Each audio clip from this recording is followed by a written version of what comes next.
Audio Papers presents How Bio-Friendly is the Universe? By T.C.W. Davies, Australian Centre for Astrobiology, Macquarie University, Sydney. Abstract. The oft-repeated claim that life is written into the laws of nature are examined and criticized. Arguments are given in favor of life spreading between near-neighbor planets in rocky impact ejecta, transpermia, but against panspermia, leading to the conclusion that if life is indeed found to be widespread in the universe, some form of life principle or biological determinism must be at work in the process of biogenesis. Criteria for what would constitute a credible life principle are elucidated. I argue that the key property of life is its information content, and speculate that the emergence of the requisite information processing machinery might require quantum information theory for a satisfactory explanation. Some clues about how decoherence might be evaded are discussed. The implications of some of these ideas for fine-tuning are discussed. Necessary versus sufficient conditions for biophilicity.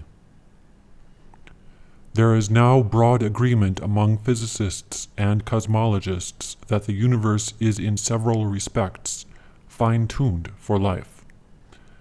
This claim is made on the basis that existence of vital substances such as carbon and the properties of objects, such as stable long-lived stars, depend rather sensitively on the values of certain physical parameters, and on the cosmological initial conditions. The analysis usually does not extend to more than these broad-brush considerations, that the observed universe is a well-found laboratory, in which the great experiment called life has been successfully carried out. So the conclusion is not so much that the universe is fine-tuned for life. Rather, it is fine-tuned for the essential building blocks and environments that life requires. Such fine-tuning is a necessary, but by no means sufficient, condition for biogenesis.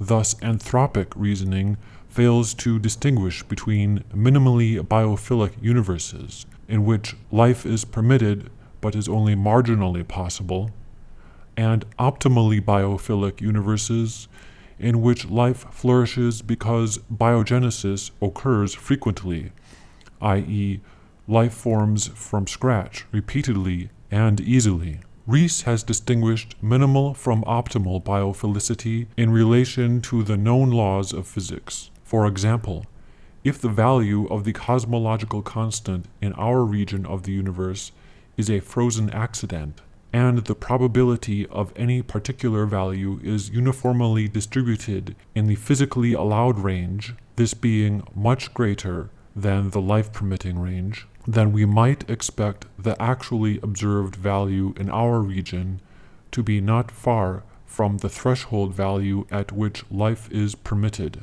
If the cosmological constant were found to be, say, 1,000,000 times smaller than the maximum permitted value, that would be evidence against anthropic selection. But a second issue is that, given the necessary condition that the known laws of physics lie within the well-found laboratory range, is that sufficient for life to form with probability about 1 within, say, a Hubble volume? We could imagine a universe in which carbon and stable stars are abundant, but in which the emergence of life nevertheless requires more.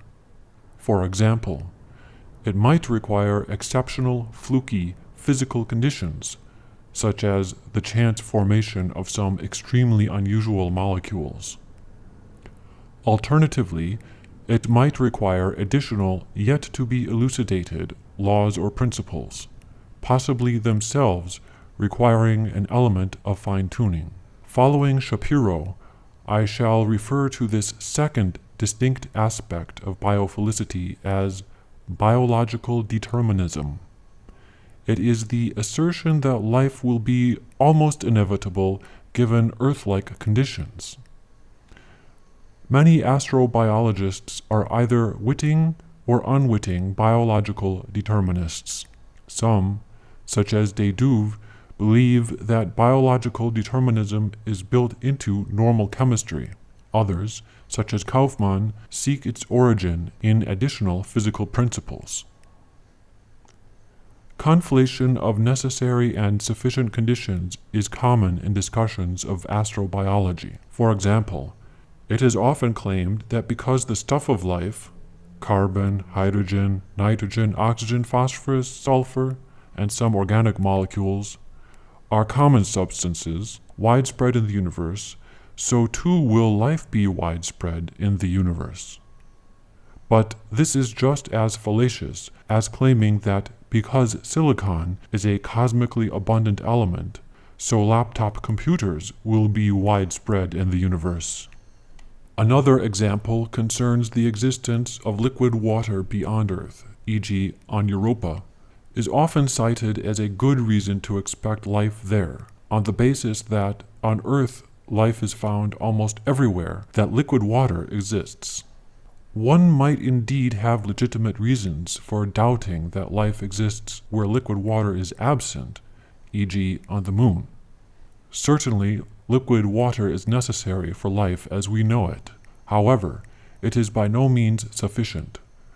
On Earth, aqueous habitats are invariably inhabited because the biosphere forms a contiguous system.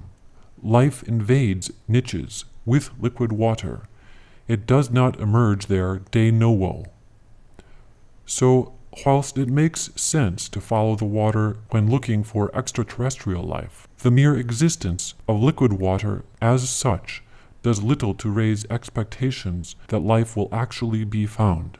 Similarly, the abundance of carbon and the ubiquity of long-lived stable stars implies a biofriendly environment, but on their own they do not imply that life will actually form. To draw that stronger conclusion involves an additional assumption: biological determinism.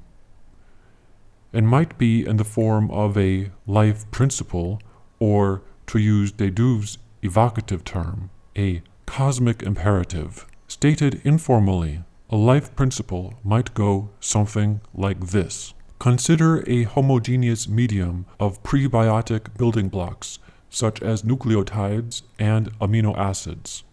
Let the probability of assembling the simplest living organism solely from random rearrangements of the building blocks in unit mass of this medium in a duration t proportional to t sub universe be big P sub 1.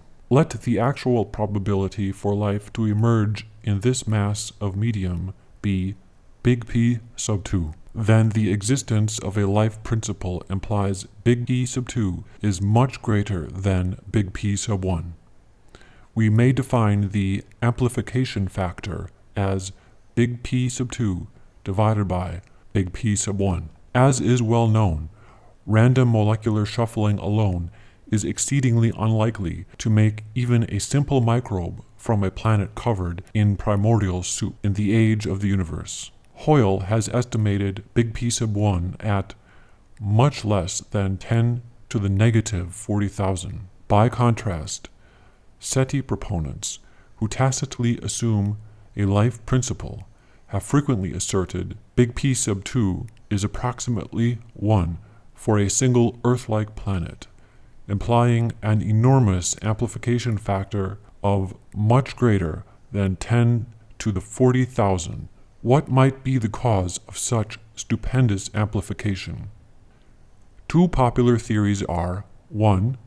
Molecular evolution, and 2. Self-organization. Theory 1 is really a redefinition of life.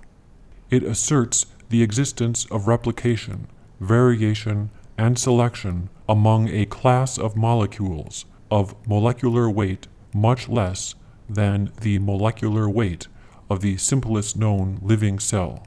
If small enough replicator molecules exist, they may form by chance in a suitable medium of modest mass with probability approximately 1. An important unanswered question is then how fine-tuned the laws of physics need to be to permit the existence and replicative efficacy of these hypothetical molecules. Since we do not know what these molecules are, or even whether they exist, further progress on this matter must await future developments. It is possible to imagine that the laws of physics would have to be even more stringently fine-tuned for such molecules to work as efficient Darwinian units. Theory 2 is more easily studied, as several mechanisms of self-organization have been discussed in the literature. See, for example, Kaufmann 1995. However, as far as I know, there has been no study to determine how fine-tuned the efficacy of self-organization might be in relation to the laws of physics. It would be interesting to know, for example, whether elaborate and delicate metabolic cycles, such as the citric acid cycle, are sensitive to the mass of the electron or the value of the fine structure constant. Theories 1 and 2 do not exhaust possibilities for attaining a large amplification factor.